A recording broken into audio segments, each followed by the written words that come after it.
এই শোনো না, আমাদের অন্ধবিশ্বাস চ্যানেলটি যারা এখনো সাবস্ক্রাইব করেননি প্লিজ সাবস্ক্রাইব করে দাও। আর অল্প কিছু সাবস্ক্রাইবার হলে 1,00,000 পরিবার হবে। সবাই প্লিজ সাবস্ক্রাইব এবং বেশি বেশি শেয়ার করে দাও প্লিজ। সামান্য পানিতে হোঁচট এত ভয়ানক হতে পারে তা কে জানতো? জানলে হয়তো নিঃস্বাদ এত খামখেয়ালি করতো না।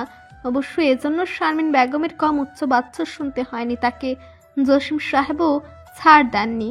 তার ধারণা এটা নিঃস্বাদের ইচ্ছাকৃত করা, কারণ গত রাতেও তিনি তাকে রাম ছাগলের সর্দার বলে গালমন্দ করেছেন। এটা তার বদলা ছিল, কিন্তু ছাগলটা বোঝেনি এতটা মারাত্মক হবে। ভেবেছিল বাবা হয়তো পূর্বের সামান্য ব্যথা পাবে মহামান্যের উপর, জব্দ যাকে বলে, কিন্তু সে সামান্য এখন বিরাট রূপ নিয়েছে। ফলে নিষদের এই বদলার শাস্তি স্বরূপে জসিম সাহেবের সকল প্রকাশ মলমূত্র পরিষ্কারের দায়িত্ব তাকে দেওয়া হয়েছে। এতে তার শাস্তি হলো আবার পিতৃ সেবা করে তার পাপ মোচনও হবে। নিষাদ বারবার বুঝাচ্ছে, কিন্তু কেউ তার কথা বিশ্বাস করছে না। শুধু নবনীতা বিশ্বাস করেছে, কারণ নিজের ভাই পৃথিবীর সর্বোৎকৃষ্ট বেকুব এবং আহাম্মকদের তালিকায় শীর্ষস্থান অর্জন করলেও এমন কাজ করবে না, কখনোই না। নবনীতা বিয়ের জসিম সাহেবের মাজার হাড় নড়ে যাবার জন্য 1 মাস পিছানো হয়েছে। এতে আত্মীয় স্বজনের মাঝে বেশ কানাঘুষা শুরু হয়েছে। তাদের এখানে আসার পর থেকেই আলোচ্য বিষয়ে নবনীতার বিয়েটা পিছিয়ে গেল। না জানি শ্বশুর বাড়ি কি ভাবছে। হবু বর তো ব্যস্ত মানুষ, সে কি ভাবছে তাদের সম্পর্কে। জসিম সাহেব বাড়ি শুয়ে ঘোষণা দিলেন, আমার মাথায় ব্যথা, বিছানায় পড়েছি, আর তোমাদের চিন্তা ওই গাধা পুলিশকে নিয়ে। বলেছেন ভাইজান। জসিম সাহেবের সাথে নবনীতার ছোট ফুপু শিরিন সম্মতি প্রকাশ করলো। তার বিয়ে নিয়ে মাথা ব্যথা নেই, সে তার ভাইয়ের মাজার হাড় নিয়ে চিন্তিত। ক্ষণে ক্ষণে কাঁদছে, শুধু কাঁদছেই না, মরা কান্না করছে সে।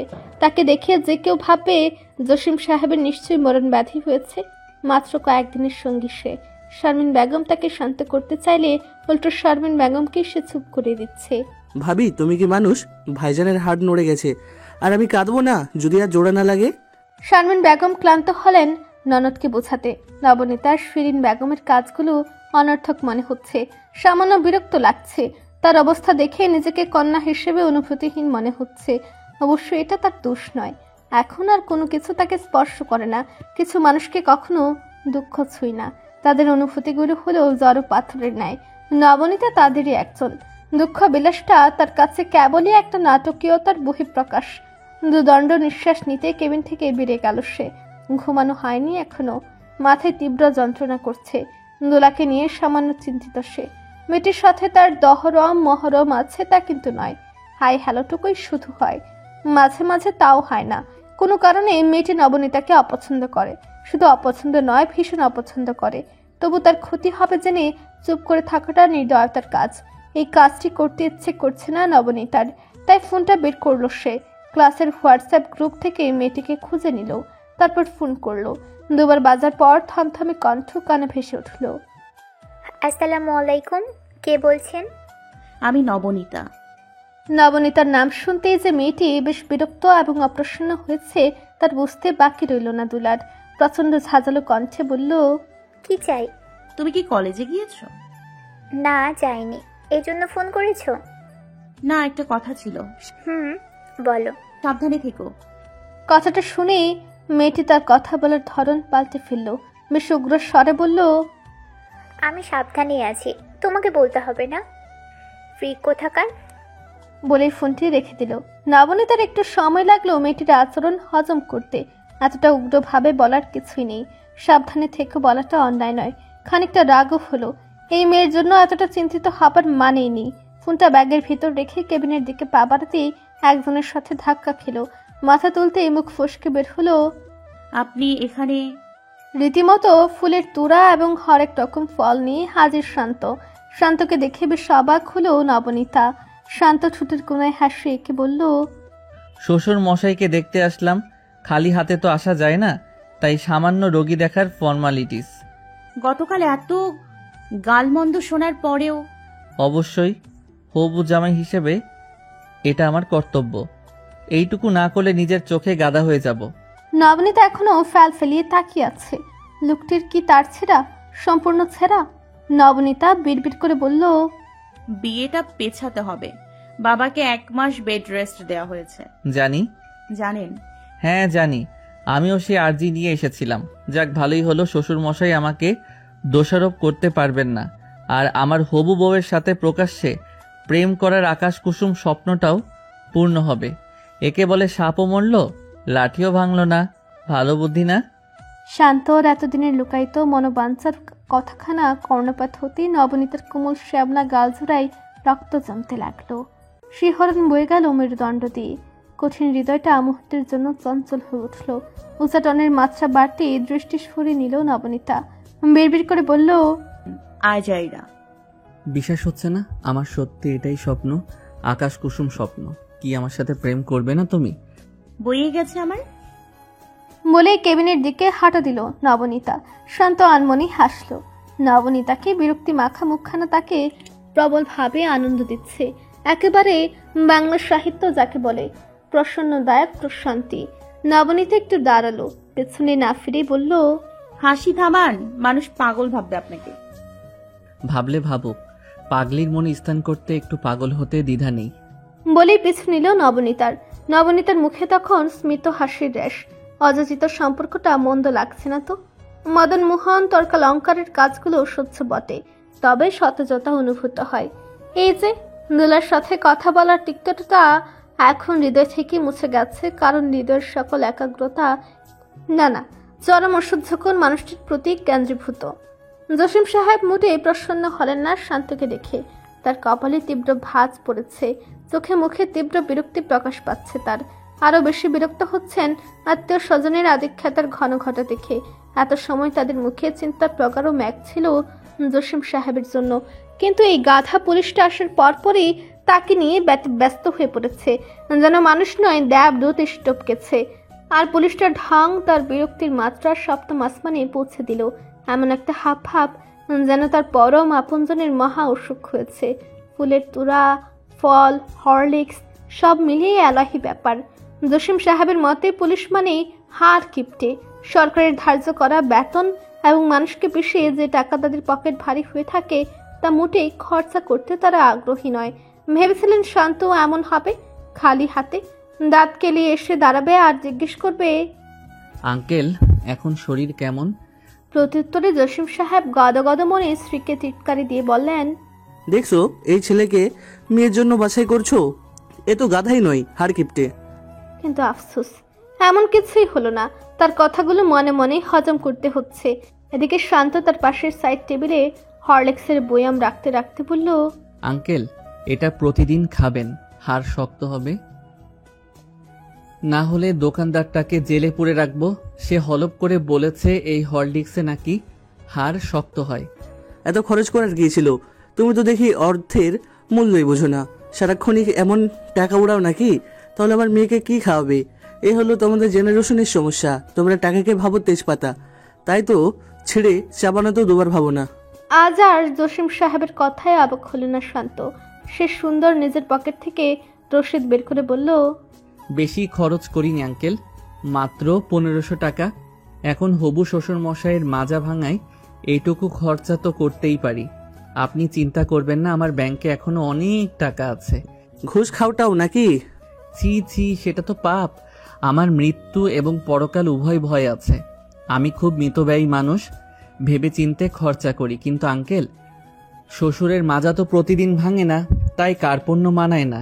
হ্যাঁ, এর পরের বার আর খরচা করব না। তখন শুকনো মুখে এসেই আপনার শারীরিক অবস্থার কথা শুধাবো। ঠিক আছে আঙ্কেল? শান্তর কথায় জসিম সাহেবের হাসি উবে গেল। তার শান্ত বাক্য ফুটন্ত তালের মতো লাগলো, কিন্তু করার উপায়ও ছিল না। শান্তকে তিনি অপছন্দ করেন, এটা তার না বোঝার অবকাশ নেই। তাই তার প্রিয় হওয়ারও ইচ্ছাও নেই শান্তর। লাগুক একটু ঝগড়া, শ্বশুর জামাইয়ের সম্পর্ক সর্বদা আমদুত হয় না। মাঝে মাঝে সেটা হয় বন উল এবং বাঘা তেঁতুলের মতো। শান্ত এতে আপত্তি নেই, শুধু শ্বশুরের কন্যাকে পেলেই হলো। শ্বশুরের মন দিয়ে তো মরে ভাজবে না। এদিকে শারমিন বেগমের মুখ হাসি হাসি। মেয়েকে একটু গুতা দিয়ে বললেন, আজ তোর বাপ জব্দ, একেবারে খাপে খাপ। তুমি তো শুধু সুযোগ খোঁজো আমার নিরীহ বাবাকে জব্দ করার জন্য। শোনো, অমন পুলিশ আসবে যাবে, কিন্তু আমার বাবার মতো নিরীহ মানুষ পাবে না, যে নিজের সারা জীবন তোমাকে বিলীন করেছে। নবনীতা অভিমানী স্বরে মাকে কথাগুলো বলল। শারমিন বেগম হাসলেন। নবনীতা এখনো শান্তর দিকে তাকিয়ে রইল অনিমেষ চোখে। তার বাবাকে চুপ করানোর জোর সবার নেই, অথচ এই লোক শুধু মিঠা বাক্যেই পরাস্ত করেছে। এতটাও গাধা নয় সে। নবনীতা দৃষ্টি থাই গ্লাসের বাহিরে নিল। আকাশে এখনো ছাইরঙ্গা মেঘের আস্তরণ। ধীরে ধীরে বাতাস মুখ ছুঁয়ে যাচ্ছে। তার শ্যামলা মুখশ্রী, তার চোখ বুজে এলো। ঠোঁটের কোণে এখনো হাসি লেগে আছে, বিচিত্র হাসি। শান্তকে এগিয়ে দিতে গিয়ে হাসপাতালের বাহির পর্যন্ত এলো নবনীতা। বাহিরে তখন মেঘের তীব্র ক্রন্দন। চৈত্র মাসে এমন বৃষ্টি নিয়মের বহির্ভূত ঠেকল। কাল বৈশাখী ব্যাপারটা ভুলে গিয়েছিল অত্যাধুনিক পৃথিবী। স্রষ্টা আবার স্মরণ করিয়ে দিলেন। মেহেরসেবে বৃষ্টি দেখে শান্তর মুখ শুকিয়ে গেল। তার কাছে তো ছাতা নেই। মোটর সাইকেল চালিয়ে থানায় যেতে যেতে ভিজে একাকার হয়ে যেতে হবে। তার শুকনো মলিন মুখখানা রেখে একটা ভাঙা ছাতা এগিয়ে দিল নবনীতা। ছাতাটার উপর যে কত ঝড় গেছে তার হিসেব নেই। ছাতাটা খুলতেই জিজ্ঞাসা চোখে তাকালো শান্ত, যার অর্থ এমন দশা কেন ছাতার? নবনীতা প্রত্যুত্তরে নির্লিপ্ত কণ্ঠে বলল, না ভালো লাগলে বিচে যান। না না, চলবে। আচ্ছা, একটা প্রশ্ন করি, কি? আমাকে থানায় যেতে হবে না? ও, আমি ভুলে গিয়েছিলাম। কেস ক্লোজ, আর কেউ তোমাকে যন্ত্রণা করবে না। মানে ওর খুনিকে ধরা হবে না? দেখো, এটা হাইপোথেটিক্যালি খুন, প্রমাণ কিন্তু কারোর কাছেই নেই। আর যেখানে তার মাতা পিতার মাথা ব্যথা নেই সেখানে আমাদের হাত বাঁধা, তাই আমরা কিছু করতে পারবো না। আর ডিসি স্যারের অর্ডার প্রত্যাখ্যানের সাহস নেই। মানে মামুন সাহেব নিজেই তার ছেলের খুনিকে ধরতে চাচ্ছেন না। অর্থাৎ কেউ উনাকে হুমকি দিয়েছে, হয়তো খুনি তার খুব কাছের বা পরিচিত কেউ। নবনীতার কথা শুনতে ঈশ্বর শব্দে হেসে উঠল শান্ত, যা প্রচন্ড বিরক্ত করলো নবনীতাকে। ক্ষিপ্র স্বরে বলল, আপনি হাসছেন কেন? আমার ড্রিম মেশিনের বুদ্ধি আমাকে অবাক নয়, মুগ্ধ করছে। লেখক হলে তোমার উপাধি দিতাম লেডি শার্ক। থাক, আসছি। Sweet dreams my lady. বলে পা বাড়াতেই নবনীতা পিছু ডাকলো। শান্ত পেছন ফিরতেই দেখলো তার থমথমে মুখখানা।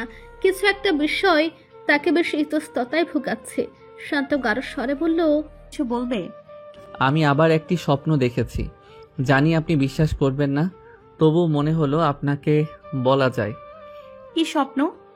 খুব শীতল এবং শান্ত স্বরে শুধালো শান্ত। নবনীতা প্রথমে বেশ ইতস্তত বোধ করলেও শেষমেশ বলেই উঠল, দোলাকে খুন করা হবে। এবারের খুনটা গলা চেপে হবে। কে করবে? একই মানুষ, কালো মাস্কধারী। শান্ত স্থির দৃষ্টিতে তাকিয়ে রয়েছে নবনীতার দিকে। তার মনে হাজারো প্রশ্ন, কিন্তু সেই প্রশ্ন করার সুযোগ নেই, কারণ তাকে যেতে হবে আজমল সাহেবের কাছে। আজমল স্যারের সাথেও মিটিং আছে, রিপোর্ট জমা দিতে হবে, অনেক কাজ। কিন্তু মেয়েটির নিরীহ কোমল মুখশ্রীর সামনে সেটা বলা দায় হয়ে ঠেকেছে। আজমল স্যারের হাতের কফির কাপ, লোকটির চিরাচারিত স্বভাব করা ব্ল্যাক কফি খাওয়া, তেতু কফির মধ্যেও চিনি দিবেন 3 চামচ, যেন কফির তিক্ততা জিহ্বায় না লাগে। শান্তর এই লজিক মাথায় ঢুকে না। যদি করা জিনিসের করা ভাবটাই অদৃশ্য করে দেওয়া হয়, তবেই তার নিজস্বতা কোথায়? কিন্তু প্রশ্নটা করা যাচ্ছে না মানুষটিকে, কারণ নিয়ম অনুসারে মহাজনদের হ্যাঁ স্যার জি স্যার করতেই হয়। আজমল সাহেব যেমনই হোক না কেন তার মহাজনই বটে। যদিও শাব্দিক অর্থে সেখানে ভুল আছে, কারণ তার বেতন বা মজুরি আজমল সাহেব দেন না, কিন্তু লক্ষ্যার্থে তিনি তার মহাজন। তাই তো হবু বউকে সান্ত্বনা দিয়ে তার অতি অদ্ভুত স্বপ্নের অর্থ গবেষণা না করেই এই অর্ধপাগল মানুষের সাথে দেখা করতে আসা। অবশ্য নবনীতার স্বপ্নের আদ্যপান্ত কিছুই বোঝেনি শান্ত। সিন বাই সিন চিন্তা করলে দোলাকে রাতের আধারে জনশূন্য কোনো স্থানে খুন করবে, যেখানে নবনীতার উপস্থিতিও থাকবে, যা অনেকাংশে অসম্ভব। আর স্থান কাল সময় কিছু মেয়েটি বলতে পারছে না, শুধু বলছে দোলা নামক মেয়েটিকে গলা চেপে মারা হবে। ফলে শান্ত বেশ জটিল চিন্তায় পড়েছে। প্রথম চিন্তাটি হলো, সে যদি মেয়েটিকে বাঁচাতে চায় তাহলে তাকে প্রোটেকশন দিতে হবে। যখনই সে প্রোটেকশন নেবার জন্য পারমিশন নেবেন, তখনই প্রশ্নটি আসবে কেন? এখানে দোলা কোনো রিপোর্ট করেনি, আর স্বপ্নের বুজরুকি দেওয়া যাবে না। দ্বিতীয় চিন্তাটি হলো, এখানে নিয়নের মৃত্যুকে কাজে লাগানো যেত, কিন্তু সেখানে বাধা, কারণ কেস ক্লোজ। তাই সব দিকেই হাত পা বাঁধা। আজমল সাহেব তার অতি মিষ্টি কফি শেষ করে বললেন, আমার শ্যালকের আবেগে বেশে যাওয়ার জন্য তোমার বিয়ে পিছাতে হলো। ভাবিকে বলো আমার উপর রাগ না করতে। No no sir, it's okay. আমি মাকে সামলে নিব। আর এমনিও আমার শ্বশুরের মাজা ভেঙেছে, তাই 1 মাস আর সানাই বাঁচবে না। তবে স্যার, কেসটা সরলের মধ্যে জটিল। শুধু হার্ট অ্যাটাক ভেবে ক্লোজ করে দেওয়াটা মন সায় দিচ্ছে না, কিন্তু এখানে কিছুই করার নেই। এটা সরল না বলছো?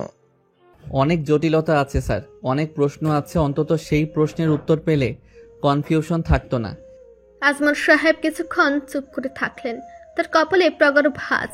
তারপর গম্ভীর স্বরে বললেন, মানুষ 2 ধরনের হয়। প্রথম ধরন তুমি মারা গেলে তোমাকে কবর দিবে, দ্বিতীয় ধরন তুমি মারা গেলে তোমাকে কবর দিবে। সেই কবরে থুতু দিয়ে গোলাপ ফুলের চারা লাগিয়ে গোলাপ ফুলের চাষ করবে। এখন তুমি ভেবে দেখো তুমি কোন ধরনের। আজমল সাহেবের কথাটা শুনে ঠোঁটে স্মিত হাসি ফুটে উঠল শান্তর। বিনা ভনিতায় বলল, দ্বিতীয় ধরনের হওয়াটাই বেশি প্রেফার করছি স্যার। আর মাঝেই তার ফোনটা ভাইব্রেট করে উঠল। উঠে দাঁড়ালো শান্ত, বিনয়ের স্বরে বলল, আসছি স্যার। বলেই স্যালুট দিয়ে বেরিয়ে গেল সে।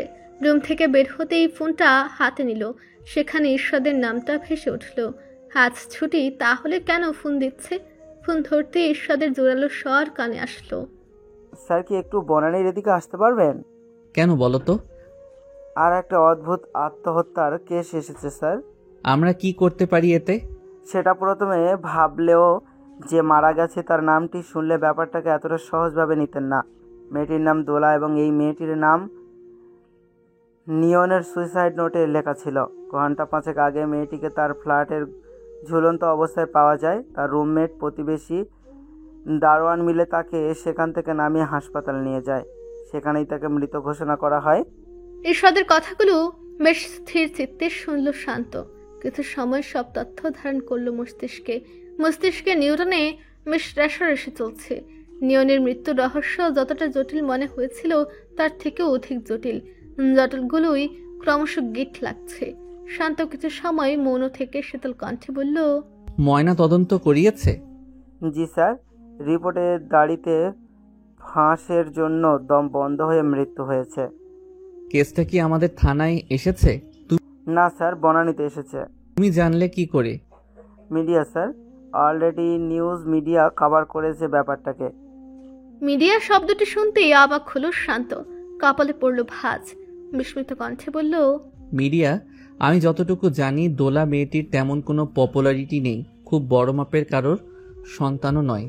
তাহলে মানে এত ক্ষুদ্র মানবী এত ফুটেজ পাচ্ছে কিনা তাই? স্যার, মেয়েটিকে ক্ষুদ্র কেউ নয়, বেশ পপুলার ইনফ্লুয়েন্সার। ইনস্টাগ্রামে অনেক ফলোয়ার্স, এই জন্যই এত ফুটেজ। এবার মিডিয়ার আস্ফুলনের কারণটি বোধগম্য হলো না শান্তর। মিডিয়া নামক জিনিসটির আবিষ্কার হয়েছিল মানুষের কল্যাণের জন্য, কিন্তু সময়ের অগ্রসরতায় এই মিডিয়াকে হাসির খোরাক বানিয়ে দিয়েছে। তাদের কাজ সব থেকে অকেজো, মিথ্যা, বানোয়াট গল্প ছাপানো। যদিও আজ বেশ কাজের খবর কভার করেছে, এই জন্য তাদের 21 তুপের সালামি প্রাপ্য। শান্ত মোটা স্বরে বলল, তুমি বনানী পৌঁছাও ইরশাদ, আমি আসছি। সারাদিনের গুড়ি গুড়ি বর্ষণে শীতলতা নেমে এসেছে উষ্ণ ধরনের বুকে। সেই শীতলতার মাত্রা মরা বাড়িতে যেন বেড়ে যায়। ঝিরে ঝিরে হাওয়ায় তখন মিশে থাকে বিষাদের তিক্ত গন্ধ। হৃদয় ভাঙা কান্নার সুরে ডুবে আছে বনানীর 3 নং রোডের সুচ্ছ 7 তলা ফ্ল্যাটটির 3 তলা। পুলিশ, মিডিয়া কেউই বাকি নেই সেখানে জড়ো হতে। মানুষের কোলাহলে বিষাদের তিক্ততা ভ্যাপসা গরমের মতো ঠেকছে। বনানী থানার ওসি মোহাম্মদ আশফাকের ভাষ্যে, এ তো ওপেন অ্যান্ড শর্ট কেস। মেয়েটি জীবনের প্রতি শ্রদ্ধ হয়ে গিয়েছিল, তাই এই স্টেপ নিয়ে এসে সিম্পল। আশফাকের কথা শুনে সরু চোখে তাকালো শান্ত। প্রত্যুত্তরে গম্ভীর স্বরে বলল, সত্যি সিম্পল? একটি মেয়ে যার জীবনে কোনো ঝামেলা নেই, সে সত্যি বিনা কারণে সুইসাইড করবে? আশফাক উত্তর দিতে পারলেন না, কারণ এখনও দোলার মৃত্যু রহস্য উন্মোচন করতে পারেনি পুলিশ। দোলা যে ফ্ল্যাটে থাকতো সেখানে তার সাথে আরো 3 জন মেয়ে আছে, শামিমা, সিনথিয়া, বিথি। শামিমা এখন রাজশাহীতে। সিনথিয়া এবং বিথি মৃত্যুর সময়কালে বাসায় ছিল না। তাদের ভাষ্য মতে তারা শপিংয়ে গিয়েছিল। সিনথিয়া দোলার বিয়োগে ভেঙে পড়েছে। তার ভাষ্য অনুযায়ী তারা না গেলে এমন কিছুই হতো না। তাদের ধারণাই ছিল না এমন কিছু হবে। দোলার বাবা মা থাকেন সিলেটে। সিলেটের অনেক বড় চা ব্যবসায়ী তিনি। তাকে সাথে সাথেই জানানো হয়েছে দোলার মৃত্যুর খবর। একমাত্র মেয়ের এমন মৃত্যু হয়তো কোনো পিতা মাতার কাম্য নয়। তারা রীতিমতো বিশ্বাস অবিশ্বাসের চরম দ্বিধার সম্মুখীন হয়েছেন। তারা সাথে সাথেই রওনা দিয়েছেন ঢাকার উদ্দেশ্যে। এদিকে রুমমেট সিনথিয়া এবং বিথির অবস্থা অশোচনীয়। তাদের সাথে আলাদা আলাদা করে কথা বলার ব্যবস্থা করা হয়েছে। ইরশাদকে আড়ালে নিয়ে শান্ত ধীর স্বরে বলল, তুমি এই মেয়ে দুটোর সাথে কথা বলো, একটি তথ্য যেন বাদ না যায়। আমি মৃত্যু স্থানে যাচ্ছি। কিন্তু স্যার, খালি চোখে অনেক কিছুই বাদ পড়ে যায় ইরশাদ। মাঝে মাঝে দৃষ্টির অগোচরেও অনেক কিছু ঘটে। ইরশাদ কথা বাড়ল না। শান্ত সে রুমে গেল। সেখানে ঝুলন্ত অবস্থায় পাওয়া গিয়েছে দোলার মরা দেহ। প্যানের সাথে ওড়নাটা এখনো ঝুলছে। ওড়নাটির শান্তর নির্দেশে নামানো হলো। সেখানে লেপ্টে আছে যুবতীর কালচে রক্ত। গলাটা ফাঁসের জন্য হালকা চিরে গেছে। ব্যাপারটা সূক্ষ্ম চোখে দেখে নিল শান্ত। বিছানার উপর অবহেলিত টুলটা পড়ে আছে। বিছানা থেকে ফ্যানের উচ্চতাটা বেশি। সেটাকে কমাতেই টুল ব্যবহৃত হয়েছে। এই টুলে দাঁড়িয়ে মেয়েটি গলায় ফাঁসি দিয়েছে। গ্লাভস পরা হাতে টুলটি ধরল শান্ত।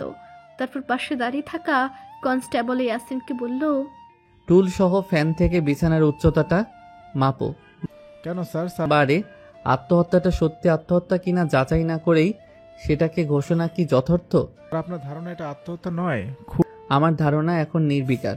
প্রমাণ আর সাক্ষ্য বলে দিবে এটা আসলে কি, আত্মহত্যা নাকি খুন। শান্তর ধারণা সঠিক হলো। টুলটির সহ বিছানা থেকে ফ্যানের উচ্চতা 10.5 ফিট এবং শুধু টুলের উচ্চতা 2 ফিট। অর্থাৎ এই টুল দিয়ে ফ্যান পর্যন্ত পৌঁছাতে হলে মানুষটাকে অন্তত 8.5 ফুট হতে হবে। কিন্তু দোলার উচ্চতা মাত্র 5 ফুট। শান্ত ঠোঁট চেড়ে ফুটে উঠল নির্লিপ্ত কণ্ঠে বলল, কি ইয়াসিন, আত্মহত্যা নাকি খুন স্যার? ঠিক 10-এ 10 পেয়েছো তুমি, কারণ এখানে দোলা একা কখনো ছিলই না। এটা কিভাবে বুঝলেন স্যার? সিক্রেট বলে শান্ত বেরিয়ে গেল ঘর থেকে। সেই মুহূর্তে প্রবেশ করলো দোলার পিতামাতা। মেয়ের লাশ জড়িয়ে তীব্র কান্নার সুর মিশে গেল সারা ঘরে। জনবলের ঢেউ পেরিয়ে বের হলো শান্ত। খুব বিষাদে তার অংশ নিতে ভালো লাগে না। মন দুর্বল হয়ে যায়। অন্যের বিষাদ তাকেও যেন ক্ষত বিক্ষত করতে থাকে। তাই দূরে থাকাই শ্রেয়। এখন গন্তব্য বসুন্ধরা। 2 দিন পূর্বে সেই স্বল্প পরিচিত বাগদত্তা নবনীতা একবার ঘড়ির দিকে তাকাচ্ছে, পরক্ষণের সামনে বসে থাকা যুবক দ্বয়ের শক্ত মুখশ্রীর দিকে দৃষ্টিপাত করছে। এখন ঘড়িতে সময় 11:30 এবং এত গভীর রাতে তার সাথে সাক্ষাৎ করতে এসেছে 2 জন যুবক। একজন তার হবু স্বামী এবং অপরজন তার বন্ধু নিলয়। দুজনের আসার কারণটা এখনো পরিষ্কার নয়। নবনীতা তপ্ত নিঃশ্বাস ছাড়ল। দুজনকে পাশাপাশি বসিয়ে ক্লান্ত স্বরে বলল, চা খাবেন? আপনি এত রাতে নবনীতের বাসায় কি করছেন? ব্যাপারটা দৃষ্টিকটু। নীলয়ের কণ্ঠে ঝাঁজের রেশ। তার ঠেস দেওয়া কথাটি শান্তর কপালে ফাঁস ফেলল। উত্তরে তাচ্ছিল্যের স্বরে বলল, আমার বাগদত্তার বাসায় আসার কারণটি না হয় আমি পরে ব্যাখ্যা করছি। আগে বলো তুমি এখানে কি করছো?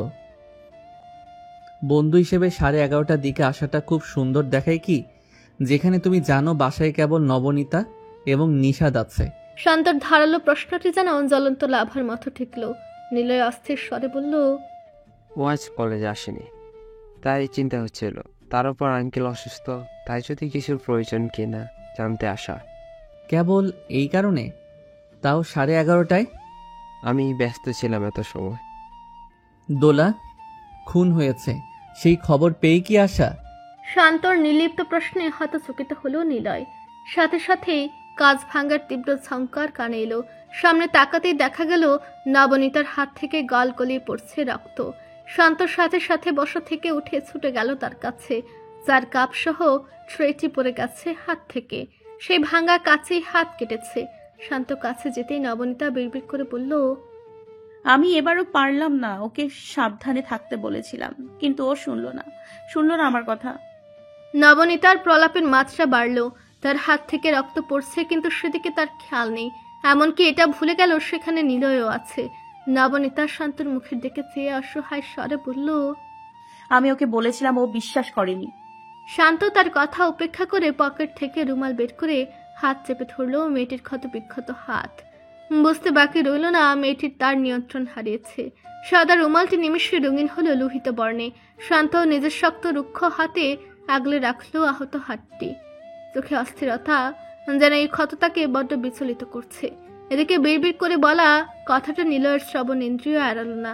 সে বিস্মিত স্বরে বলল, কাকে সাবধান করার কথা বলছিস? তোমার মৃত্যু তুই জানতি? নিলয়ের দিকে বিমূঢ় দৃষ্টিতে তাকালো নবনীতা। তার চোখে মুখে অব্যক্ত আতঙ্ক। কিছু বলার পূর্বেই নিপুণ হাতের শান্তর সামনে নিলেও ব্যাপারটা খানিকটা জোরালো স্বরে বলল, শি ইজ ব্লিডিং। এখন অহেতুক কথা বলার সময় নাকি তাকে ফার্স্ট এইড কিভাবে তাড়াতাড়ি দেওয়া যায় সেটা ভাবা উচিত। নিলয় কিঞ্চিত লজ্জিত হলো। সে ব্যস্ত কণ্ঠে বলল, মেডিসিন কোথায়? শান্তর কণ্ঠ নবনীতার ঘুরে ছ্যাদ ঘটালো। নিজেকে কোনো মতের সামলে বলল, রান্নাঘরের বা সাইডে দ্বিতীয় ক্যাবিনেটে। নীলার সেদিকে যেতেই শান্ত রুমালটি সরে দেখল রক্তপাত কমলো কিনা। তারপর গাঢ় স্বরে বলল, এত বেখেয়ালি একটা মানুষ কি করে হতে পারে? সরি, হুট করে কথাটা মস্তিষ্ক নিতে পারেনি। ভুলে গিয়েছিলাম নিলয় রয়েছে, আর হবে না। আমি সেটা বলিনি। আমার চিন্তা বেখেয়ালিতে নিজের স্বপ্নের কথা ওই চোরা ছেলেটিকে বলা নয়। আমার চিন্তা তোমার এই চোট নিয়ে। বেখেয়ালিতে এই যে হাতটা কেটে গেল, খুব ভালো হলো এতে। কতটা গভীরভাবে কেটেছে। ইস, শুনেছি বয়স নাকি 22। তাহলে আব্বুদ্দার মতো আচরণ কেন? শান্তের কথা অবাক করলো নবনীতাকে।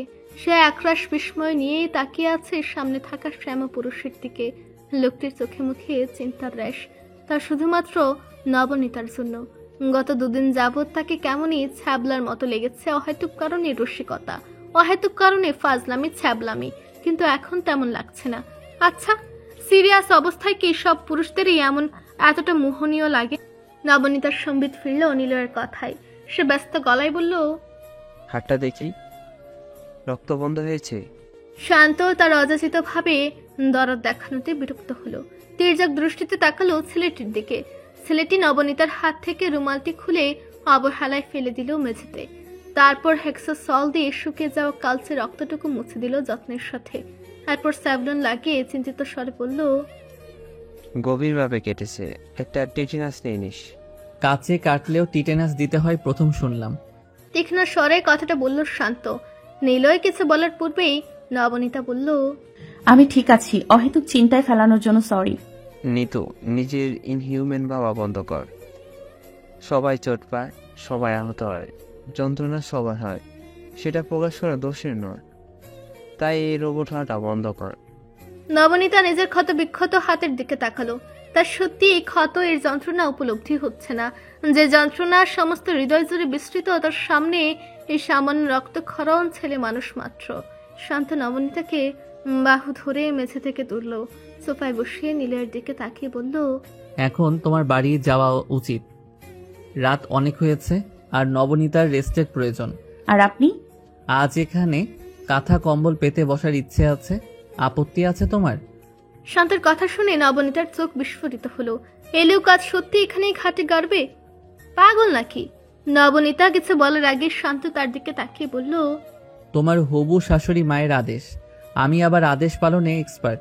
আর মাদার বাংলাদেশের আদেশ তো শিরোধার্য। তাই আজ এখানে থাকছি। নবনীতা তর্কে গেল না।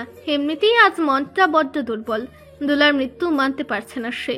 কেন যেন নিজেকেই দোষী মনে হচ্ছে। একটু ঘুমিয়ে নিলেই হয়তো বিপদ কেটে যেত। আফসোস, তেমনটা হলো না। নিলয়কে বাহির অবধি ছাড়তে এলো শান্ত। ছেলেটিকে তার প্রচুর সন্দেহ হচ্ছে। অহেতুক বটেই, তবে ছেলেটির চোখে মুখে সন্দেহের লক্ষণ আছে। তাই ভনিতা না করে শুধালো, দোলার খুনের কথাটা শুনতেই চমকে উঠেছিলে কেন? শান্তর প্রশ্নে নিলয় খানিকটা অস্বস্তি বোধ করলো। আমতা আমতা করে বলল, আসলে আমি শুনেছি সেটা আত্মহত্যা, তাই খুন শুনতেই চমকে গিয়েছিলাম। দোলা সত্যিই খুন হয়েছে? তাহলে মিডিয়াতে যে বলল? আমরা মিডিয়াতে ব্যাপারটা খোলাসা করিনি, কিন্তু তুমি সত্যি জানতে না এটা খুন? না, সত্যি জানতাম না। তাহলে এই রাতে নবনীতার বাড়িতে আসার হেতু কি? শান্তর চোখের তীক্ষ্ণ সন্দেহ আরো বেশি বিব্রত করছে নিলয়কে। সে যেন পালাতে পারলেই বাঁচে। শীতল বাতাসেও তার কপালে ঘাম, গলা শুকিয়ে আসছে তৃষ্ণায়। কিন্তু শান্তর চোখে যেন ধরা না পড়ে তার নির্লিপ্ত কণ্ঠে বলল, বন্ধুর সাথে দেখা করতে এসেছি, এত প্রশ্ন? আপনি তো এখনই খবরদারি করছেন, না জানি বিয়ের পর কি করবেন। আমি বুঝলাম না নিতু কি দেখে আপনাকে পছন্দ করলো। কোথায় তুষার ছিল আর কোথায় আপনি? নিলয়ের মুখে অন্য পুরুষের নাম শুনেই অবাক হলো শান্ত। বিস্মিত স্বরে শুধালো, কে তুষার? নিলয় উপলব্ধ করলো সে এমন কিছু বলে বসেছে যা বলা উচিত হয়নি। এখন কথা ঘুরাবার স্থান ও খুঁজে পাচ্ছে না। শান্ত আবারও শীতল স্বরে শুধালো, তুষার কে? নবনীতার থেকে জেনে নিন, আমি বলতে পারবো না। বলে হন করে হাঁটা শুরু করলো নিলয়। শান্তকে কিছু বলার সুযোগও দিল না সে। এদিকে শান্তচিত্ত অশান্ত হয়ে উঠল। তুষার নামক অদৃশ্য অচেনা মানুষটি তাকে বক্ষস্থলের শান্তিটাকে মুহূর্তে নাড়িয়ে দিল। এটা কি কেবলই কৌতূহল ছিল নাকি অন্য কিছু জানে না শান্ত। তবে এই রহস্যটা অপদচ্যুত করবে সে। খাবার টেবিলে একেবারে সাধারণ খাবারের আয়োজন, আড়ম্বরতার ছিটে ফুটাও নেই। মা থাকলে যে খেপতেন তার সন্দেহ নেই, কিন্তু শান্তই বলেছে সে নাকি মাছে ভাতে বাঙালি নয়, আলু ভাতে বাঙালি। তাই তো গরম ভাত, আলু ভর্তা, ডিম ভাজি আর ঘি দেওয়া হয়েছে, এবং মদন মোহন তর্কা লঙ্কার তার তৃপ্তির সাথে খাচ্ছেন। ও এক লোকমা মুখে তুলছেন আর বলছেন, অমৃত। নবনীতা বুঝলো না এই সাধারণ খাবারে অমৃতের কি আছে। নবনীতার সামনে কফি খাওয়ার ইচ্ছে মরে গেছে। দোলার মৃত্যুটি খুবই রহস্যজনক। তাকে মেরে ফ্যানের সাথে ঝুলিয়ে দেওয়া হয়েছে, অথচ ওই সময় বাহির থেকে কেউ ভেতরে যায়নি। অদ্ভুত।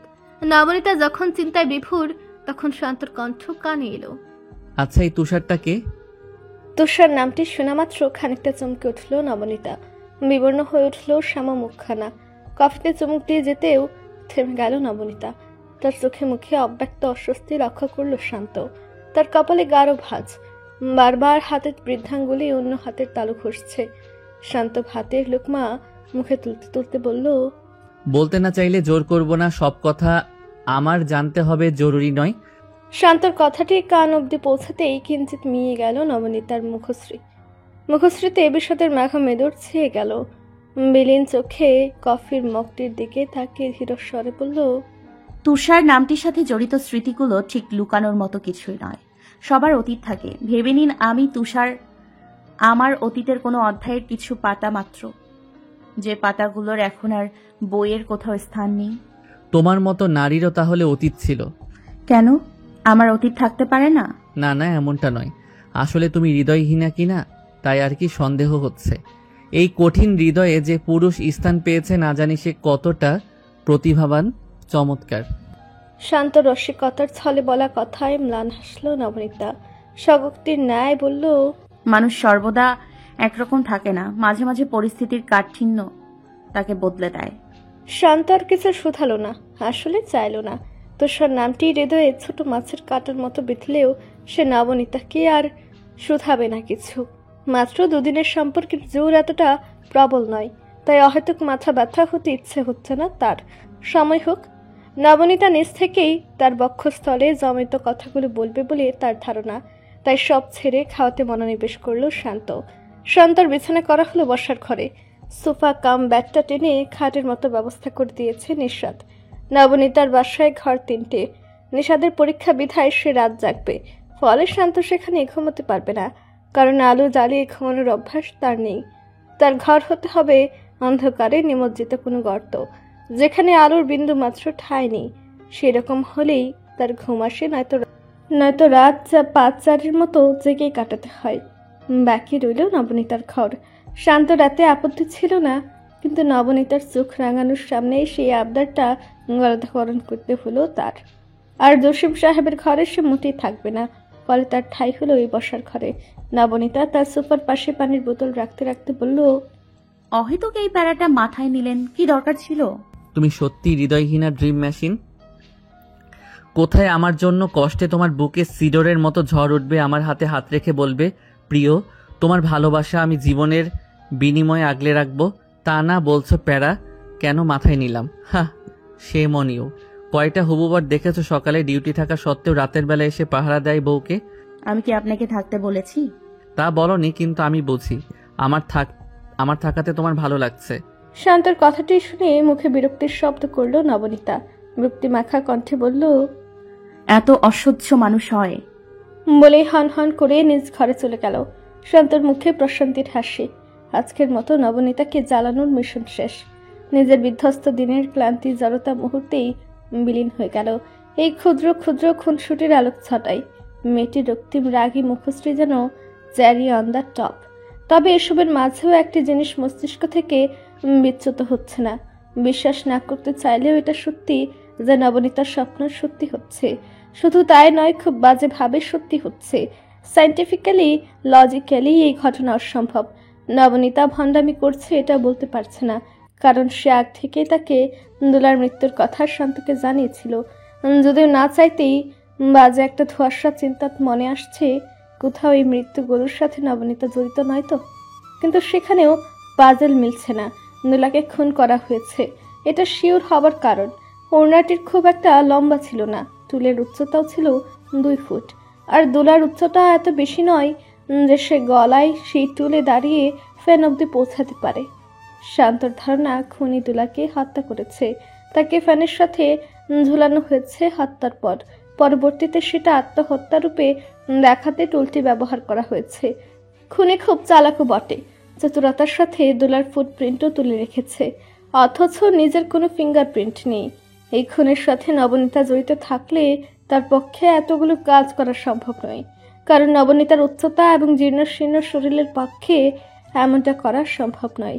শান্ত রিচেক করার জন্য ফ্ল্যাটের দারোয়ানকে শুধিয়েছিল নবনীতার ছবি দেখে, কিন্তু দারোয়ান ভীতর স্বরে বলল, স্যার, এই ম্যাডাম রে কখনোই দেখিনি। তাই এটা নিশ্চিত যে নবনীতা অন্তত ফ্ল্যাটে তো যায়নি, অপরন্তু সে তখন হাসপাতালে ছিল। তাহলে এই খুনগুলো করছে কে? তার মোটিভ কি? অদ্ভুত ব্যাপার, নিয়নের সুইসাইড নোটে দোলার নাম ছিল, তাহলে উল্লেখিত সবার খুন হবে। আর সবগুলো খুনি কি স্বপ্নে দেখবে নবনীতা? স্বপ্নে সত্যি ভবিষ্যৎ দেখা যায়? আর মাঝেই ফোনটি বেজে উঠল শান্তর। স্ক্রিনে ভেসে উঠল পরিচিত নাম, মাদার বাংলাদেশ। হানা বেগম জসিম সাহেবের সম্মুখে বসে রয়েছেন, তার মুখে হাসি। বৃদ্ধার লাল ঠোঁটে হাসিটা মোটেও মানাচ্ছে না, বড্ড বেমানান লাগছে জসিম সাহেবের কাছে। তার সামনে খোসা ছাড়ানো আপেলের টুকরো। হাসপাতালে অন্য কোনো ফল দেবার রীতি নেই, শুধু ঠুসে ঠুসে আপেল খাওয়ানো হচ্ছে। অরুচি হয়ে গিয়েছে তাই আপেলের উপর। হানা বেগমও আপেলই নিয়ে এসেছেন। তার ঠিক পেছনে গাধা পুলিশটা পকেটে হাত দিয়ে দাঁড়িয়ে আছে। তাদের এত ঘটা করে আসার হেতুটা বুঝে উঠতে পারছে না সে। হানা বেগমই নিস্তব্ধতা ভেঙে বলল, আমাকে তোমার এখনো অপছন্দ, তাই না জসিম? হানা বেগমের প্রশ্নে খুব একটা ভাবমূর্তির পরিবর্তন হলো না জসিম সাহেবের। অন্যদিকে শান্তর চোখখানা ছানা বড়া হলো। হবু বেয়াইকে তুমি সম্বোধন করতে আজ অবধি কাউকে দেখেছে বলে মনে পড়ছে না তার। আপনি আজ্ঞা ছেড়ে একেবারে তুমি। অপরন্ত মাদার বাংলাদেশ যে প্রশ্নটি করেছেন তা ছোটখাটো বোম্বের সমতুল্য, অথচ জসিম সাহেবের মুখশ্রী দেখে তেমন কিছুই মনে হচ্ছে না, যেন খুব স্বাভাবিক একটি প্রশ্ন করেছেন হানা বেগম। শান্ত আর চোখে পাশে দাঁড়ানো নবনীতাকে এক নজর দেখল, সেও ফ্যালফেলিয়ে চেয়ে রয়েছে। সুতরাং ধরে দেওয়া যাক ব্যাপারটি একা শান্তর কাছে অবাক নয়।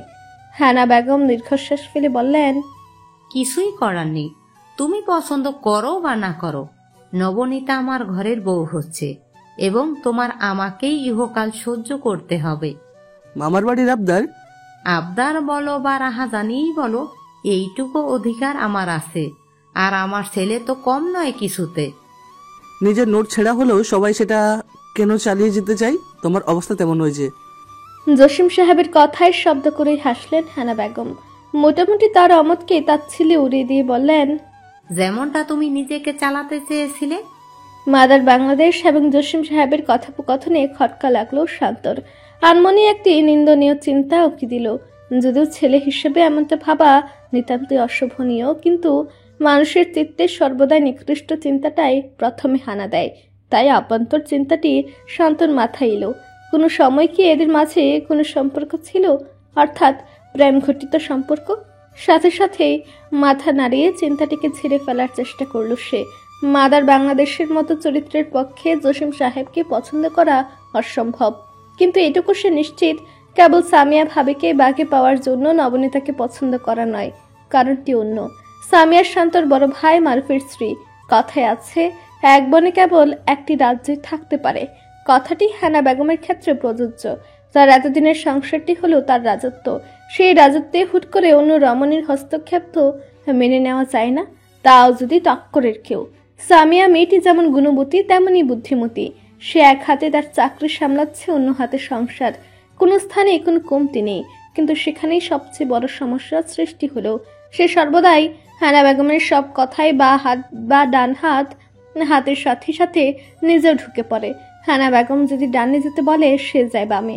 হানা বেগমের সনাতন বা সেকেলে মানসিকতায় সর্বদাই আধুনিকতার যুক্তি টানে। ঠিক এই কারণে সে প্রথমে হানা বেগমের চোখের মনি হলেও এখন চক্ষুশূল হয়ে গেল। যেহেতু মারুফ এবং সামিরার বিয়েটি প্রেমেরই ছিল, তাই পণ করে নিলেন শান্ত জীবনে কিছুতেই প্রেমের আগমন ঘটতে দিবেন না। ভাগ্যবশত হলেও তাই। সারা জীবন নারী সঙ্গ থেকে বিচ্ছিন্ন শান্তর বিয়ে ঠিক করা হলো নবনীতার সাথে। নবনীতা শান্তশিষ্ট গুবেচারা টাইপ একটি মেয়ে, যাকে প্রথম দর্শনেই শান্তর মনে হয়েছিল নিরীহ গাভী। তবে হাসপাতালে আসার পর থেকে তার ধারণা বদলে গেছে। হানা বেগম শুধু নিরীহ বিধায় নবনীতাকে পছন্দ করেননি, আর পেছনে রয়েছে আরো একটি অব্যক্ত রহস্য। এই নবনীতা মেয়েটিকে কেন্দ্র করে আরো কত কোটি রহস্য আছে তা কেবল স্রষ্টাই জানেন। শান্ত উন্মুখ হয়ে আছে রহস্য উন্মোচনের জন্য, কিন্তু তা হলো না। হানা বেগম কথা বাড়ালেন না, শুধু বললেন, তাড়াতাড়ি সুস্থ হয়ে যাও, আমি বেশি দেরি করব না। অসুস্থতার ভান দেখিয়ে শুয়ে থাকলে তুমি ব্যতীতই বিয়ে হবে। কি বলতে চাও, আমি ভান করি? তোমার স্বভাব আমার অচেনা নয়। কলেজে কতবার এই অসুস্থতার ভান করে ধরা খেয়েছো মনে নেই? তা কি বয়সের সাথে সাথে ভুলে গিলে নিয়েছো? হানা বেগমের বিদ্রুপ ভীষণভাবে গায়ে লাগলো জসিম সাহেবের। তিনি বেশ বিব্রত বোধ করলেন, আরো লজ্জা পেলেন যখন দেখলেন শান্ত হাসছে। হানা বেগম উঠে দাঁড়ালেন, শান্তকে বললেন, তুমি কি বাড়ি যাচ্ছ? না, নবনীতাকে কলেজে ছাড়তে যাব। শান্ত এমন একটা ভাব করলো যেন নবনীতাকে কলেজে দিয়ে আসা তার নিত্যদিনের কাজ। খুব সাবলীল তার মুখভাব, কিন্তু নবনীতা মোটেও স্বাভাবিক নয়। লোকটির এমন ব্যবহারের সাথে বড্ড অপরিচিত সে। হানা বেগমও স্বাভাবিক কণ্ঠে বলল, আচ্ছা। হানা বেগমকে গাড়িতে তুলে দিয়ে শান্ত নবনীতার উদ্দেশ্যে বলল, চলো, ক্লাসের দেরি হয়ে যাচ্ছে। আপনি সত্যি আমায় পৌঁছে দেবেন? মিথ্যে পৌঁছে কি করে দেয়? আমি ভাবলাম আপনি হয়তো আন্টিকে বাহানা দিয়েছেন। তুমি আমায় মিথ্যুক ভাবলে? আমি কি না মাকে মিথ্যা বলবো? ছি ছি নবনীতা, এ ঘোর পাপ। আর আমি কি না আমার মায়ের আদর্শ ছেলে হয়ে এমন ঘোর পাপ করব? এতটা নীচ আমাকে ভাবতে পারলে? কষ্ট পেলাম, আমার হৃদয় চুরমার হয়ে গেল। শান্তর কথার নাটকীয়তা ধরতে বেশি সময় লাগলো না নবনীতার। সে যে এসব তাকে জ্বালাবার হেতুতে বলেছে তাতে সন্দেহ নেই। এই লোককে প্রথমে যতটা গুরুগম্ভীর ভেবেছিল তার ছিটে ফোটাও এখন পরিলক্ষিত হচ্ছে না। নবনীতা নিঃশব্দে হাসলো, বিনা বাক্যে উঠে বসলো শান্তর মোটর সাইকেলে। শান্তর কাঁধে নিজ হাত রাখলো। নরম হাতের স্পর্শটা মন্দ লাগলো না শান্তর। ঠোঁট চিরে প্রশান্তের হাসি উন্মোচিত হলো। তারপর স্টার্ট দিল মোটর সাইকেল। গন্তব্য এখন কলেজ। শান্তর বাইক থামলো ঠিক নবনীতার একাডেমিক বিল্ডিং এর সামনে। ফলে উপস্থিত জনতার চোখজোড়া তাদের দিকে আটকে গেল। দিন দুপুরে ক্লাসে তথাকথিত সিঙ্গেল রমণী একটি সুঠাম দেহি তালগাছ সম মানুষের বাইক থেকে নামছে। ব্যাপারটা তাদের কাছে নতুন একটি আলোচ্য বিষয়। সেই সাথে বহু পুরুষের চূর্ণ বিচূর্ণ হৃদয়ের আর্তনাদও বটে। নবনীতা প্রচন্ড সুন্দরী না হলেও আকর্ষণীয় বটে। তার চেহারায় সুচিত্রা সেনের একটি ছাপ রয়েছে যা ক্লাসের প্রায় ছেলেদেরই আকর্ষণ করে। তাই তো এক না একবার তার প্রতি নিজের প্রেম নিবেদনটা তারা করেছিল। সে অন্য ব্যাপার। নবনীতা ভীষণ বিনয়ী ভাবেই তা প্রত্যাখ্যান করেছে। তবু সেই মোহনীয় নারীর পাশে অচেনা পুরুষকে যেন তারা মানতে পারছে না। সকলের বুভৃক্ষ চোখ জোড়া বেশ অস্বস্তি লাগছে নবনীতার। তাই ধীর স্বরে বলল, আপনি চলে যান। নবনীতার কথায় অবাক হলো শান্ত। বিস্মিত স্বরে বলল, কেন? সবাই দেখছে তো। তো অহেতুক কথা বানাবে। বানালে বানাবে, তোমার কি? আমাকে নিয়ে তো বানাবে। বাহ রে নারী, নিজের হবু বরের সাথে কথা রটলেও আপত্তি। আমি কি এতই খারাপ? শান্তর কথায় বেশ লজ্জা পেল নবনীতা। স্বগতোক্তি করে বলল, আমি কি তা বলেছি? তাহলে আমি বলছি যে আমাকে পৌঁছে দেবার জন্যই তো আসা। সেই কাজ তো সম্পন্ন। এখন আমি ক্লাসে যাব। অহেতুক দাঁড়িয়ে দেখে তো আপনার কাজ নেই। আপনি বরং চলে যান।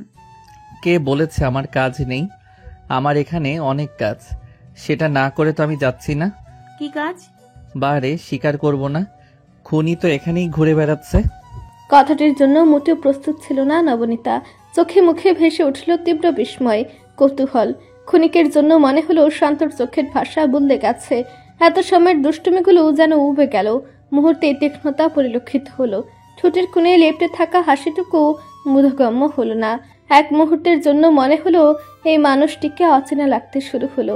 সচেতন হলো নবনীতা, কিন্তু নিজেকে পরে মুহূর্তেই সামলে নিল সে।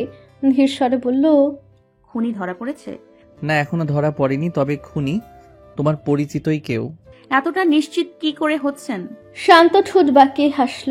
তার হাসিটায় নবনীতার অনুভব হলো শির দ্বারায় হিমস্রোত বয়ে গেল।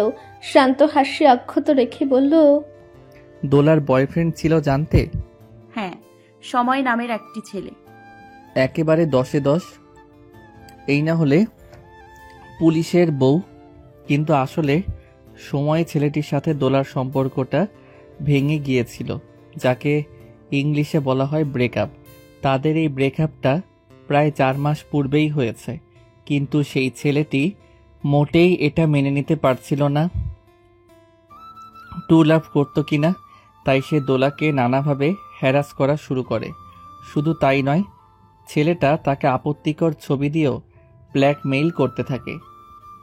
এই সব থেকে মুক্তি পেতেই দোলা তাদের ব্রেকআপের কথাটা এক্সপোজ করে না। অ্যানাদার স্টোরি অফ মডার্ন লাভ। এ কারণে আমি প্রেম জিনিসটিকে এত অপছন্দ করি। যাকগে, তুমি কি জানো এই ব্রেকআপটি কেন করেছিল দোলা? নবনীতার নিকট প্রতিটি তথ্যই নতুন। মানুষের মস্তিষ্ক ফুট করেই নতুন তথ্য নিতে পারে না। ঝিমঝিম করতে শুরু করে। মস্তিষ্ক কোষগুলো নিজেদের সাথে দ্বন্দ্বে জুড়ে যায়। নবনীতার ক্ষেত্রে ব্যতিক্রম হলো না। নিউরন কোষের ধারণ ক্ষমতা যেন হ্রাস পাচ্ছে। সে মলিন স্বরে বলল, কেন? কারণ দোলা অন্য কাউকে পছন্দ করতে শুরু করেছিল। সময় ব্যাপারটি জেনে যায়, ফলে টক্সিক লাভ ঘৃণায় রূপ নেয়। এবার ডেথ থ্রেট দিতে শুরু করে সে। এমনকি শুধু দোলাকে নয়, দোলার নতুন প্রণয়নকেও মেরে ফেলার হুমকি দেয় সে। তাহলে বলতে চাচ্ছেন ওই মাস্ক পরা ছেলেটির সময়? হতেই পারে। কিন্তু সময় নিয়নকে কেন খুন করবে? আমার স্বপ্ন অনুযায়ী দুজনের খুনি এক মানুষ। শান্তর হাসি বিস্তারিত হলো।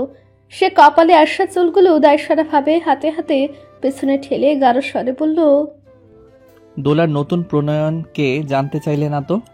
শান্তর হাসির অর্থ এবার বুঝতে বাকি রইল না নবনীতার। সচকিত কণ্ঠে শোধালো, নিয়ন? বিঙ্গো, তুমি 10-এ 10 পেয়েছ। কিন্তু নিয়ন তো তোমার বান্ধবী শিল্পীকে পছন্দ করত। শিল্পীর বিয়েতে তার হৃদয় ক্ষুণ্ণ হয়। সেই ভঙ্গুর হৃদয়ের মলম হয়ে দাঁড়ায় দোলা। কারণ নিয়ন, দোলা এবং সময় ভালো বন্ধু ছিল। তুমি বলছিলে দোলা তোমাকে পছন্দ করে না। কারণটি এটাই, কারণ কোথাও না কোথাও সে তোমার বান্ধবীকে অপছন্দ করত, তাই তোমাকেও তার ভালো লাগতো না। নিয়নের মৃত্যুতেই সেই সবচেয়ে ভেঙে পড়েছিল। সে এই 2 দিন না ঠিকমতো খেত না ঘুমাতো, সর্বদা আতঙ্কিত থাকত। সিনথিয়া এবং বিথির ভাষ্য মতো সে খুব কষ্টে নিজেকে সামলেছিল। কোথাও না কোথাও সে নিজেকে দায়ী করত। শুধু তাই নয়, সে তো নিশ্চিত ছিল সময়ই নিয়নকে খুন করেছে। কারণ নিয়নের হত্যার দিন সে সময়ের সাথে ছিল। এক্স্যাক্টলি। সেদিন ক্লাসের পর তারা বন্ধুরা একই সাথে আউটিংয়ে যায়। শুধু তাই নয়, নিয়নের বাসায় বলা ছিল সে বাড়ি ফিরবে না, রাতে তাদেরই এক বন্ধুর বাসায় থাকবে। এরপরই সকালে উদ্ধার হলো তার লাশ। তাহলে সময় খুন করছে। আপনি অপেক্ষা করছেন কেন? ওকে গ্রেপ্তার করুন। শান্ত এবার সশব্দে হেসে উঠল। হাসির দমকে তার শরীর কাঁপছে। নবনীতা এই লোকটিকেই বুঝতে পারে না। এত রহস্য নিয়ে কথা বলবে যেন সাধারণ কথাটি না জানি কতটা রহস্যময়, আবার খুব রহস্যের কথাও সাধারণভাবে বলবে। নবনীতা কিঞ্চিত বিরক্ত হলো, আর যে তর সইছে না উত্তর জানার জন্য। কিন্তু এই লোক কখন থেকে হাসছে। বিরক্তি মাখার স্বরে বলল, হাসি থামিয়ে বলুন না, ওকে গ্রেপ্তার করছেন না কেন? এত সোজা? গ্রেপ্তার করতে ইচ্ছে হচ্ছে আর করে নিলাম। প্রমাণ কোথায়? এতগুলো প্রমাণ তো আছেই। তার চেয়ে বড় প্রমাণ, দুজনই আত্মহত্যা করেছে। কিন্তু এটা তো বলাই যায় যে সে দোলাকে ব্ল্যাকমেল করত, ডেথ থ্রেট দিত। এটাও ক্রাইম। হ্যাঁ, সেজন্য তাকে থানায় নিয়ে যাওয়া হয়েছেও। সময় অলরেডি থানায়, আর মেনেই নিলাম সময় খুন করেছে। তাহলে সুইসাইড নোটে কেন তোমার রাকা, শ্রীবাস, বিভার নাম উল্লেখ ছিল? তোমরাও কি ষষ্ঠ কোনো প্রেমে লিপ্ত ছিলে?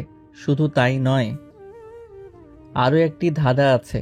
ধরো তোমার রুমমেট ডেথ থ্রেট পাচ্ছে, তুমি কি মনের সুখে শপিংয়ে যেতে পারবে?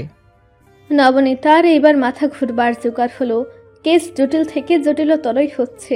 সবকিছুই যেন এলোমেলো হয়ে যাচ্ছে। এত সময় মনে হলো খুনগুলো করছে সময়, কিন্তু এখন যেন মনে হচ্ছে এর মাঝে অনেক ঘাপলা আছে। শান্ত ঘড়ির দিকে তাকালো, তারপর ব্যস্ত স্বরে বলল, তোমার যাওয়া উচিত, ক্লাস শুরু হয়ে যাবে। কিন্তু আপনি তো বললেন না খুনটার সময় করেছে কিনা। শান্ত আলতু হাতে নবনীতার কোমল গালজোড়া হালকা টিপে বলল, এই ধাঁধাটা তোমার। তুমি বের করো সময় খুনটি করেছে নাকি করেনি। তত সময় আমি বরং একটু তোমার ক্লাসমেটদের সাথে কথা বলে আসি। বলে ভিতর দিকে পা বাড়ালো শান্ত। নবনীতা স্থির দাঁড়িয়ে রইল। বিস্ময়, চমক, কৌতূহলে এই মুহূর্তের মধ্যেই লজ্জায় পরিণত হয়েছে। শ্যাম গালজোড়া রক্তিম বর্ণ ধারণ করেছে। হৃদস্পন্দন অস্বাভাবিক গতিতে ত্বরান্বিত হলো। নবনীতা ঠিক বুঝতে পারল না কারণ কি। ক্লাসের সবার সাথে মোটামুটি কথা বলেছে শান্ত। প্রতিটি মানুষের নিয়ন এবং দুলা সম্পর্কিত ধারণা এক নয়। বিভিন্ন মানুষের বিভিন্ন ধারণা। সেই সাথে সবার কথাগুলোই ছন্ন ছাড়া। একটি সুতো ধরে যা আগাবে সেই উপায় নেই। শান্ত কিছুটা চিন্তিত, কারণ দুলার রুমমেট বিথি এবং সিনথিয়ার কথাগুলো একটি অপরের সাথে মিল খাচ্ছে না। বিথির ভাষ্যমতে, দোলা নিয়নের মৃত্যুতে এতটাই ভেঙে পড়েছিল যে 2-3 বার সুসাইড করার মনস্থিতি করেছিল। এবং সিনথিয়ার ভাষ্যমতে, দোলা কিছুদিন যাবৎ ভয়ে ভয়ে থাকতো, কিন্তু সুইসাইড করার আগদিন থেকে সে অনেকটা স্বাভাবিক হয়ে যায়। হয়তো ও সময়কে ভয় পাওয়ার রিজন খুঁজে পাচ্ছিল। উপরন্তু ক্লাসের সবার মতে সময় অত্যন্ত ভালো ছেলে। তার পক্ষে খুন কেন মাছি মারাও সম্ভব নয়। তার চেয়ে বড় কথা, তার এবং দুলার সম্পর্ক অনেক ভালো ছিল। টক্সিসিটির স্থানই ছিল না। শুধু তাই নয়, সবার মতে সময়কে আড়াল করেই দুলা তাকে প্রতারণা করছিল। তবে কার সাথে সেটা সকলের অজ্ঞাত। প্রতিটি ভাষ্য একে অপরকে নাকচ করতে ব্যস্ত। ফলে শান্ত যেন গভীর রহস্যের চোরা বালিতে নিজেকে জড়িয়ে ফেলেছে। হাতে থাকা অর্ধ খাওয়া সিগারেটে সুখ টান দিয়ে নিজের ক্লান্তি, চিন্তার প্যাচ নিকোটিনের ধোঁয়ায় ওড়ালো সে। এমন সময় মেলির স্বর কানে এলো, আপনি সিগারেট খান? কথাটা শুনতেই মাথা তুলে তাকায় শান্ত। হাতে থাকা সিগারেটটি মাটিতে বড্র অবহেলায় ফেলে পা দিয়ে পিষে ফেলে বলল, ক্লাস শেষ? হ্যাঁ, আপনার? সেই কখন? তাহলে দাঁড়িয়েছিলেন কেন? তোমার জন্য। শান্তর কথাখানা কানে বাজল। আবেগী হৃদয়খানা কিঞ্চিত উচ্ছ্বসিত হতেই চলেছিল, কিন্তু তার নিষ্ঠুরতার সাথে দমে নিল নবনীতা। গাল ফুলে বক্ষস্থলে জমায়িত নিঃশ্বাস ছাড়ল। তারপর বলল, বুড়ো বয়সে এমন ছ্যাবলামি করতে লজ্জা করে না? নবনীতার কথা একটু নড়ে চড়ে উঠল শান্ত। তার মুখে বেশ চিন্তার রেখা উন্মোচিত হলো। সে কিছু একটা নিয়ে তাকে চিন্তিত দেখালো, যা শান্তর স্বভাবের সাথে বেমানান। নবনীতা নিজের মুখরা স্বভাবের জন্য এবার একটু চিন্তায় পড়ে গেল। লোকটিকে কিছু মনে করলো, কিছু জিজ্ঞেস করতে যাবে তার পূর্বে শান্ত গম্ভীর স্বরে বলল, এই ফেসবুক রাইটারদের ব্যান করা উচিত। এই তো কাল একটি গল্প সামনে এলো, সেখানে পুরুষ চরিত্রটি যখন একই কথা নারীটিকে বলল, নারীটি লজ্জায় লাল হয়ে উঠল, তার হৃদস্পন্দন বেড়ে গেল। অথচ আমার ক্ষেত্রে সব ফক্কা। ভাবা যায় শান্ত স্বাগতোক্তি কর্ণপাত হতেই নবনীতা বিমর দৃষ্টিতে তাকিয়ে রইল। লোকটি এই বিষয়টি নিয়ে এত সিরিয়াসভাবে চিন্তা করছিল, তার ঠিক করে প্রতিক্রিয়া দেখানো উচিত সত্যি জানা নেই। এই লোকটি কখন গম্ভীর হয়, কখন পাজলামি করে, এখন যেন অমীমাংসিত রহস্য নবনীতার কাছে। আর মাঝেই নবনীতার ডাক পড়ল। পেছনে ঘুরে তাকাতেই নিজের বন্ধু মহলকে দেখতে পেল। তার খুব ঘনিষ্ঠ বান্ধবী পুষ্পিতা তাকে ডাকছে। নবনীতা একান্ত ইন্ট্রোভার্ট নারী হলেও কোনো না কোনো ভাবে তার বন্ধু বান্ধব জুটেই যায়। স্কুলেও জুটেছে, কলেজেও জুটেছে, এখন ভার্সিটিতেও জুটে গেছে। অবশ্যই এর কৃতিত্ব নিলয়কে দিতেই হয়। সে সর্বদাই অন্তর্মুখী নবনীতার স্বচ্ছ হৃদয়টি বাহিরের মানুষের কাছে উন্মোচিত করতে সহায়তা করেছে। তাই তো ভার্সিটিতে তার খুব কাছের ৩-৪ জন বন্ধু বান্ধব রয়েছে। তাদের মধ্যেই শিল্পী এবং পুষ্পিতা দুজন। পুষ্পিতাকে ডাকতে দেখে সে শান্তর দিকে তাকালো। শান্ত মাটিতে পড়া সিগারেটটিকে পা দিয়ে নাড়তে নাড়তে বলল, যাও কথা বলে আসো, আমি অপেক্ষা করছি। বন্ধু মহলের কাছে যেতেই একটা প্রশ্ন ছুটতে লাগলো তারা। যেহেতু শান্ত দোলার মৃত্যুর কেসের ইনভেস্টিগেশন অফিসার হিসেবে তাদের পরিচিত, তা নবনীতার সাথে তাকে দেখতে পেয়ে কৌতূহল দ্বিগুণ হলো। তা চিন্তিত স্বরে বলল, এই লোক তো দেখছি আজকে দোলার মৃত্যুর রহস্য বের করবে। কি শুনি তো কণ্ঠে জিজ্ঞাসা করে। আমার তো আত্মাই খাসা ছাড়া হচ্ছিল। তা তোকে কি জিজ্ঞাসা করছিল? এমন কিছু না, এই এদিক ওদিকের কথা। এভাবে মানা যায় না। কেউ আত্মহত্যা করবে আর আমাদের প্রতিনিয়ত হ্যারেস করবে, এটা অন্যায়।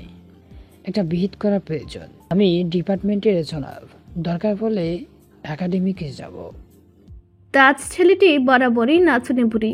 একটু ঢুলের বাড়ি পড়তেই সে পুরো দমে মাঠে নেমে তাণ্ডব শুরু করে। হাতে পরে ভোগান্তি সবার পোহাতে হয়। সামান্য তিলকে তাল বানিয়ে পিঠে পুলির উৎসবও তার করা হয়ে যায়। ফলে পুষ্পিতা তাকে শান্ত করে বলল, থামো তো, কিছু হলেই একাডেমিতে যাবে যেন ওখানে তোমার শ্বশুর তোমার আরজি শুনতে বসে আছে। অফিসার তো পারমিশন নিয়ে কাজ করছে, ডিসি স্যারের থেকে তার পারমিশন নেওয়া, তাহলে তুমি আমি বলার কে? আর নবনীতা তো বলছে কিছু না, তাহলে হাইপার হচ্ছিস কেন? তোমাদের মতো ভীতুদের জন্য এই দেশ আগাতে পারছে না। জানি আজ পিছিয়ে। ল বলে কিছু আছে, সে তো জিজ্ঞাসাবাদ করেছে। আর কেন নবনীতাকে আলাদা করে কথা বলছে? কি জিজ্ঞাসা করেছিল? যেমন আমাকে করেছে। উফ, যা পিউ রাউন্ড কয়েকশন।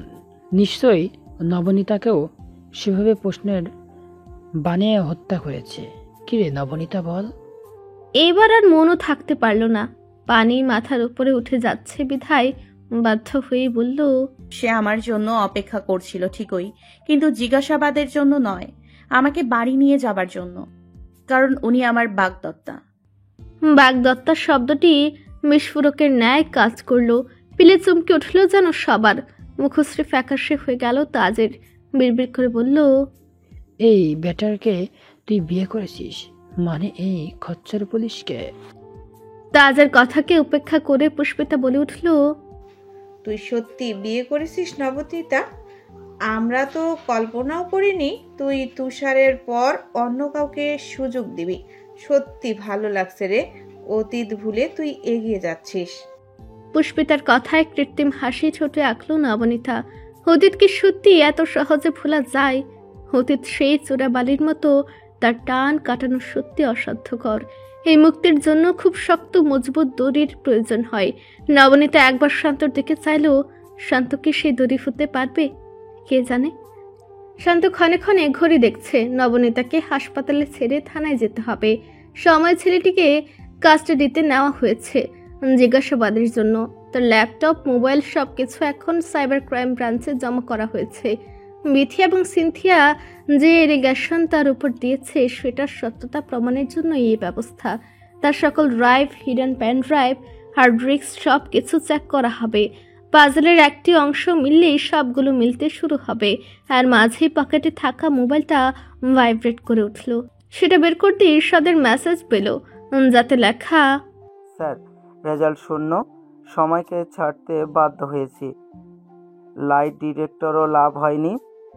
মেসেজটা পড়তেই কপালের শিরা দপদপ করে উঠল শান্তর। সামনে থাকা খালি পেপসির বোতলটিতে সজোরে লাথি মেরে ক্রোধ দমনের চেষ্টা করল সে, কিন্তু ব্যর্থ হলো। সে মুহূর্তে নবনীতার আগমন ঘটল। শান্ত নিজেকে নিপুণভাবে সামনে নিল। পার্ক করা মোটর সাইকেলটিকে স্টার্ট দিল সে, তারপর শোধালো, কোথায় যাবে? বাসা না হাসপাতাল? আপনার কিছু কি হয়েছে? কেন? আপনাকে খুব অস্থির লাগছে। Any problem? নবনীতার বিচক্ষণতা সর্বদাই মুগ্ধ করে শান্তকে। এবারও ব্যতিক্রম হলো না। শান্ত ঠোঁট বাঁকিয়ে হাসতে হাসতে বলল, তোমার জন্য অপেক্ষা করতে করতে মনটা অস্থির হয়ে গিয়েছিল, এখন তুমি এসে গেছো, এবার সে শান্ত। শান্তর কথা শুনে ভ্রু কুঞ্চিত হলো নবনীতার। এই লোকের জন্য চিন্তা করা বৃথা, সর্বদা রসিকতা। হাসপাতালের কেবিনের বাহির থেকে কোলাহলের ধ্বনি কানে আসছে। নার্স, ওয়ার্ড বয়রা বিরক্ত। 4-5 বার ওয়ার্নিং দেওয়া সত্ত্বেও বুড়ো মানুষটা অভিযোগের সুর থামার নাম নেই। সে গজগজ করে নিজের ক্রোধ এবং ত্যাগ জাহির করছে। নবনীতা এবং শান্ত দাঁড়িয়ে আছে কেবিনের দরজার এপারে, দুজনের মুখে দ্বিধার সূক্ষ্ম রেখা। শান্ত কণ্ঠ খাতে নামিয়ে বলল, নিয়মিত ভালোবাসার গল্প শুনতে এবং পড়তে আমাদের অন্ধবিশ্বাস চ্যানেলটি সাবস্ক্রাইব করে পাশে থাকা বেল আইকনটি ক্লিক করুন। ধন্যবাদ সবাইকে।